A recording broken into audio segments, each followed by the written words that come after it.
All right, welcome back everyone to Mighty Habits. Stephen here, and as always, I'm joined by the one and only Mary. Hey everyone. Great to have you all with us. And today we're going to, well, we're diving into a topic that I think a lot of you have probably heard of, especially if you've ever, spent any time looking into like personal finance or anything like that. We're talking about compound interest. Yes, compound interest. Yeah. The thing that is supposed to make us all rich. Yeah, it's almost like this magical thing that you hear about, right? It's like, oh, if you Mhm. just, you know, save your money and let it sit there long enough, compound interest is going to work its magic, and you'll be set. But we want to kind of pull back the curtain a little bit on this deep dive. Mhm. Really understand like what is compound interest? Why is it such a big deal? And is it really the easy road to riches that it's often made out to be? Right. Because if it were that simple, we would probably all be rolling in it right now. Exactly. Exactly. So maybe we should start with just like the basics. What actually is compound interest? How would you explain it to someone who maybe has never heard of it before? Sure. So, at its core, compound interest is really about exponential growth. The idea is that your money earns interest, and then that interest earns interest on itself.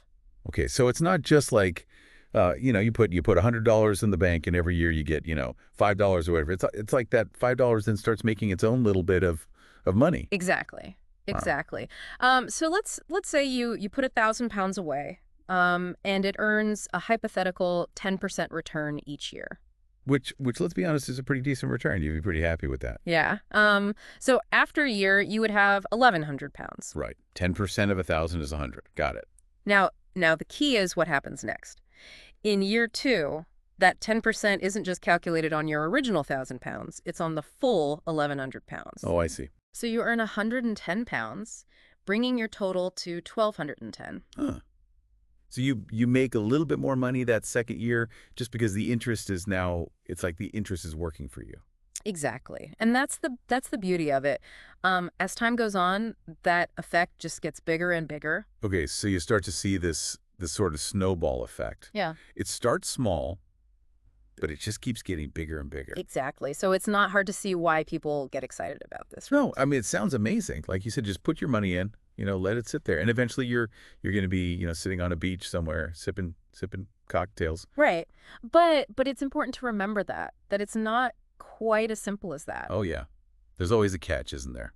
Well, in the real world, there are a lot of factors that can affect how well compound interest actually works for you. Right. So this book we were looking at, The Psychology of Money by Morgan Housel, he really dives into this idea of like, okay, compound interest is great on paper, Yeah.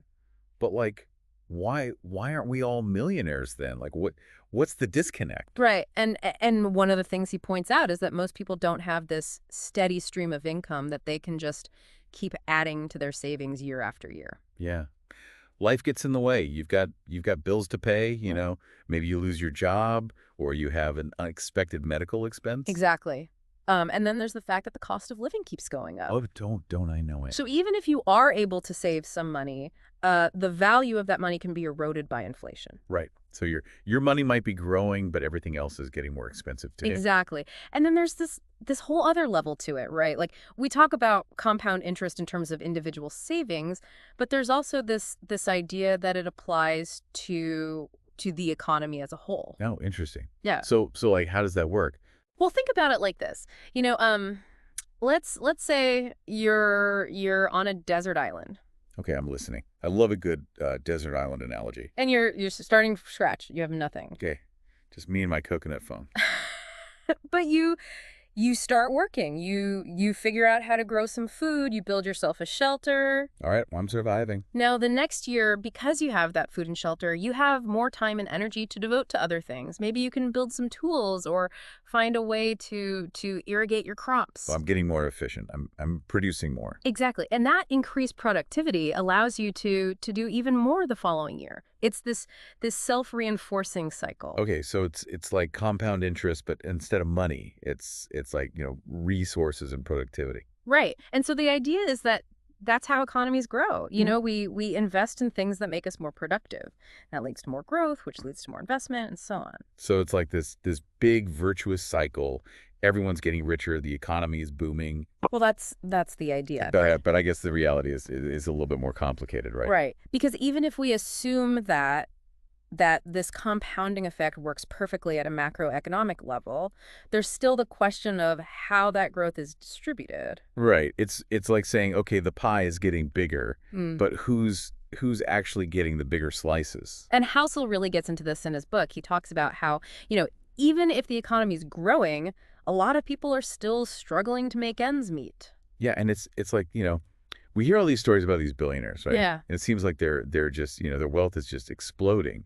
But then at the same time, you have, people working 2 or 3 jobs just to pay their rent. Right. And so it starts to raise these questions about is this system really working for everyone, or is it just, is it just benefiting a select few? Yeah, because if compound interest is supposed to be this great equalizer, this thing that allows anyone to build wealth, it doesn't seem to be doing a very good job. And one of the things Housel talks about is that there's this almost psychological aspect to it as well. A lot of people are just they're not wired to think long term. Right. It's hard to save for retirement when you're, Yeah. worried about paying your bills today. Exactly. And then there's this whole culture of instant gratification that we live in. Oh yeah, buy now, pay later, all that stuff. No, it's not just about, the math of compound interest. It's also about, our own psychology and the way we think about money. So it sounds like compound interest it's a powerful tool, Hmm. but it's not a magic bullet. Right. It takes discipline, it takes planning, and it also takes an understanding of the broader economic context that we're operating in. Right. So I guess the takeaway here is that if you're hoping to get rich quick by just, throwing some money in a savings account and forgetting about it, you're probably going to be disappointed. Yeah, probably. But that doesn't mean that compound interest isn't important. It's still a valuable tool. Yeah. And I think one of the things that Housel emphasizes is that it's not just about the money. It's about building good habits. Right. It's about, learning to save consistently, learning to invest wisely, and learning to think long term. And those are all good habits to have. Absolutely. And those habits can pay off in ways that go beyond just financial wealth. Yeah, I think that's a great point. It's about building a secure future for yourself and your family. Yeah. And that's something that everyone can benefit from. Exactly. So I think that's a great place to leave it. Compound interest it's a fascinating topic. Yeah. And it's something that everyone should at least have a basic understanding of. Yeah. And Housel's book is a great place to start. Absolutely. So if you're interested in learning more about compound interest and the psychology of money, I definitely recommend checking it out. Yeah. The Psychology of Money by Morgan Housel. Really great read. Really great read. And in the meantime, if you want to hear more deep dives into fascinating topics like this, make sure to follow or subscribe to the Mighty Habits podcast. We'll be back with more soon. All right. Thanks for listening, everyone. Bye, everyone. See ya.